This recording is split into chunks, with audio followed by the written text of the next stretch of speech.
So today we'll be doing Coomassie Staining. It's a technique used to visualize proteins on your gels and can be really helpful in seeing if there's protein there or not. You can use any type of gel, but we're going to use the gel that we used from the previous videos. So first thing you're going to do is you want to take your gel and you're going to want to wash it a couple of times. The way you do that is just put it on a shaker and you put water into it. This wash step's going to be repeated a couple of times, so between wash steps what you do is hold down your gel, pour out any old water, making sure your gel's still in there, and pour water back into the container. You want to make sure you don't want to pour directly onto the gel because you don't want to damage it. You just want enough water to submerge your gel. Once you're done with that, you can just put it back on the shaker. You want to wait a couple of minutes between washes, so you want to repeat this at least 3 times. To help with the absorbance of the dye, what we can do is we can microwave it for a few seconds. This will help the gel take up any of the dye. This is especially useful if you don't have much protein or you don't expect to have much protein. So we're just going to microwave it for about 5 seconds. Just a bit of heat will help it absorb the dye. And what you can do is you can just put it back on the shaker.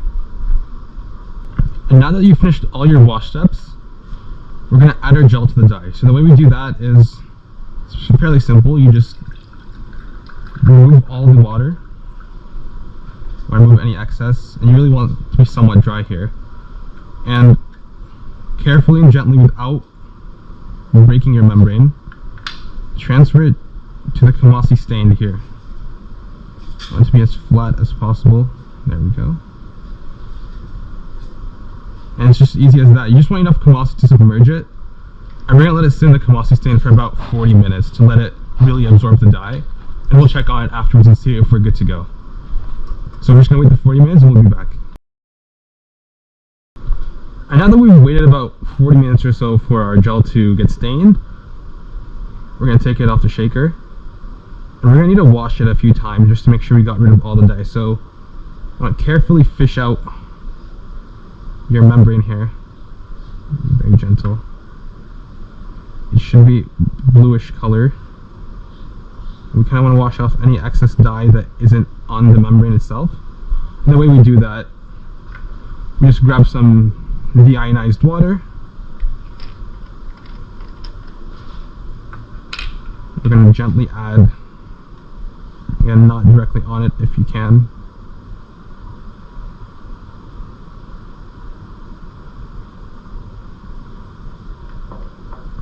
You're going to put it back on the shaker for a few minutes. You're going to want to do this a few times, 2 to 3 times. Wait a couple of minutes between shakes, and afterwards we can put it into the de-stain solution. And now that we've finished washing our gel here, we've done about a few washes, usually 3 washes is enough. We're going to remove the final bit of water, and then we're going to transfer our gel into de-staining solution. This will remove any dye that's found in the gel that isn't bound to proteins. So you should be able to see nice bands if you have proteins left inside your gel.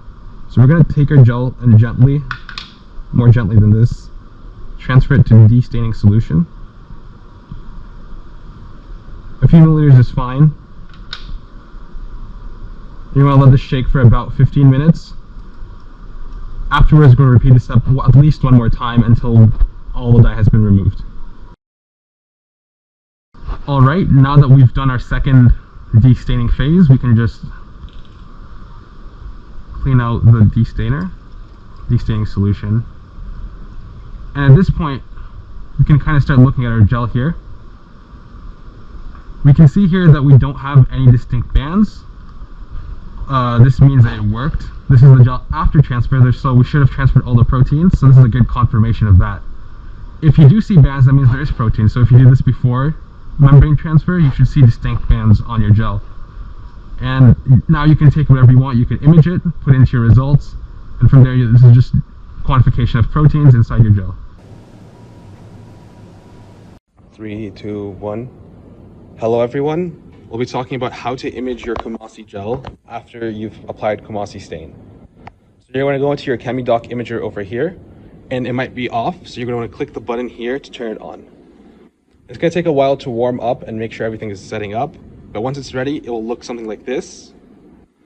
you're the first one to use it, you're going to want to sign in and click the MBB lab or MMB lab, and you'll get to this screen over here.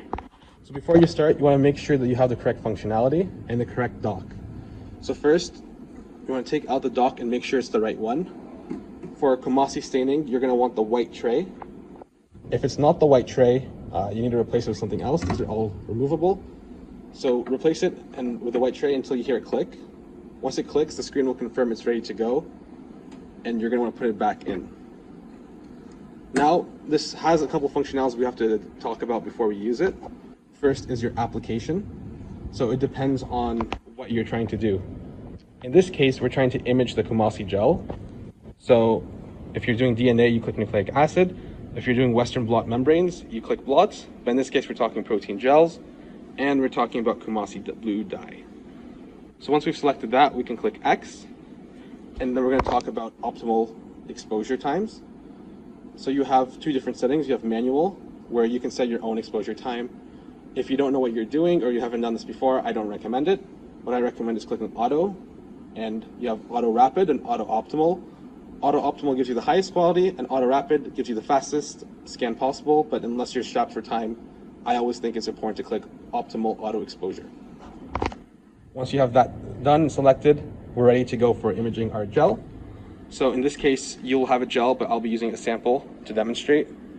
So you want to take your tray all the way out. You want to make sure it's clean. If it's not clean, you should clean it yourself. You want to take your gel membrane, or your gel, in this case I'm using this, and you try to center it as much as possible in this over here. And when you're ready to go, just slide it in until it hits the back and close your tray. You'll kind of see a preview of what your gel looks like, and it might not show your bands, it might show your bands, but that's all right. It doesn't matter. And before we click start, we're going to want to reassess our settings, Coomassie blue, auto optimal, and when you're ready to go, you want to click this green box at the bottom, and it will start taking your image. So for Coomassie blue, it's going to take a while for the light to warm up. So you're just going to have to wait for that, and afterwards it's going to do different scans for optimal band expression. So just wait patiently for it to finish. It should take about 30 seconds.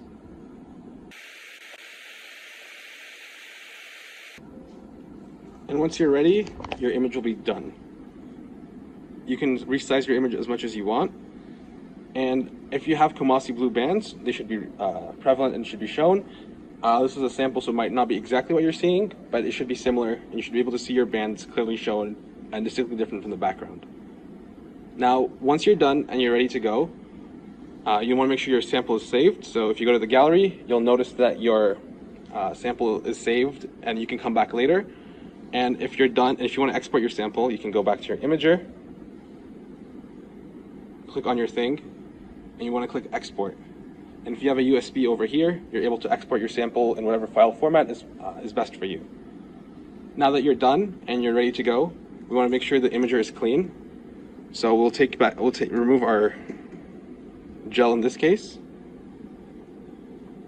You're going to remove this with your gloves, of course, and we're going to clean this for the next person to use. So you're going to apply a little bit of distilled water, and you're going to want to use a Kim wipe to clean it. Careful not to use normal paper towels, as it might scratch or may damage the imager itself.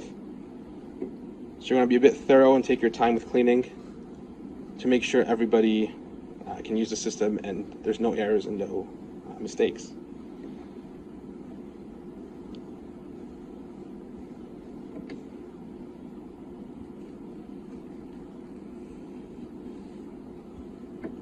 You can see I'm being a bit thorough with it. If there's any buffer or any chemicals left, it may eat away at the imager and ruin it.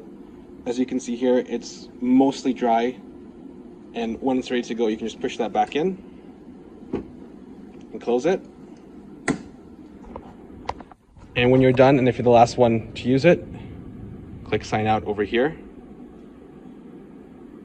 Yes, I want to log out. And if you're the last one for the day, make sure you click it again and turn it off so it's ready for the next use tomorrow.